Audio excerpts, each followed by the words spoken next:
Hello, I'm Missfit. Welcome back to Missfit Moments, and this episode is called Missfit Means Business. First of all, I'd like to acknowledge the Gadigal people of the Eora Nation, the traditional owners of this beautiful land where we're filming today. I acknowledge that this always was and always will be Aboriginal land. So, today's episode, I'm going on from the last one in that I'm talking more about me and my experiences.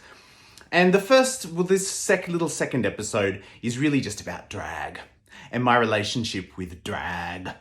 So drag is now something that it never was when I first started. Drag was sort of like this seedy underworld thing. And I remember being a little queer and being very scared of drag queens. Drag queens were in sort of like a bit grotesque and very risque and very much the underworld, and I was sort of afraid of what it was, but at the same time highly attracted to these huge, larger than life super people. And I started doing drag quite young, or playing around with drag quite young, at about 18, 19 years old. And sort of like accidentally got my first show at, not the Columbian, one of those other ones that was there at the time. This is going way back to the mid to late 90s. I sort of loved it, and I was studying acting and ended up going to drama school and blah, blah, blah. Sort of forgot about drag for a while and was a serious actor. And then I just missed it, and so I got back into it. I wrote a one-person show. Well, actually, it wasn't a one-person show at all. It was a little team. Shout out to my director, Peter, and my beautiful dancers, Nat and Paul. That's it there. There's a picture. A promo picture. I wrote a show called Show Yourself. It was a little cabaret show. Ended up being really popular, and we did it several times, and that was great. And that's really where Missfit sort of evolved. And out of that, I ended up being cast in a play. So it was sort of like Missfit, Gerard playing Missfit, who was playing a character in a play. Sounds confusing, but actually it was just lots of fun and irreverence. And that play ended up going on for ages as well, and touring and all sorts of stuff. And then lots of cabaret and then lots of drag as well, traditional lip syncing and all that stuff in clubs.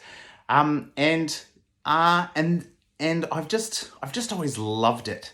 I think I've never ever thought of myself as a female impersonator. I think it's more for me, gender expression, expressing my flamboyant side, and being very colorful and very clown, which again is sort of my training. So I've always loved it. But now it's just amazing how it's just completely different, because of Drag Race, and everyone seems to know what drag is now, and it's much more accepted. It's much more celebrated. And I think that's been incredibly healthy, in terms of, acceptance of all sorts of different ways of expressing yourself and your gender and your sexuality. And that's just been so good to see and so progressive. And it's pretty amazing for an old person like me to look back and think, wow, there's just so much more queer representation. When I was a kid growing up, there wasn't anything. And if it was a character, a small character who was probably dying of AIDS, or getting shot, or getting beaten up.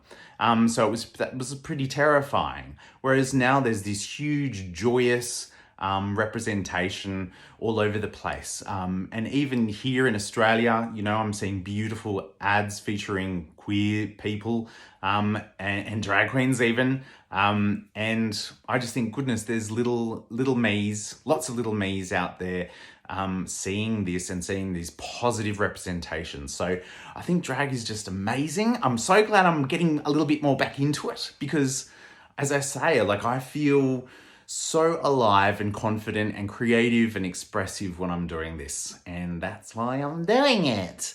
I want to give a few shout outs, because every time you'll see one of these little videos, you'll probably see a wig by Vanity. I just love wigs by Vanity because this is a dolly, because they are fun.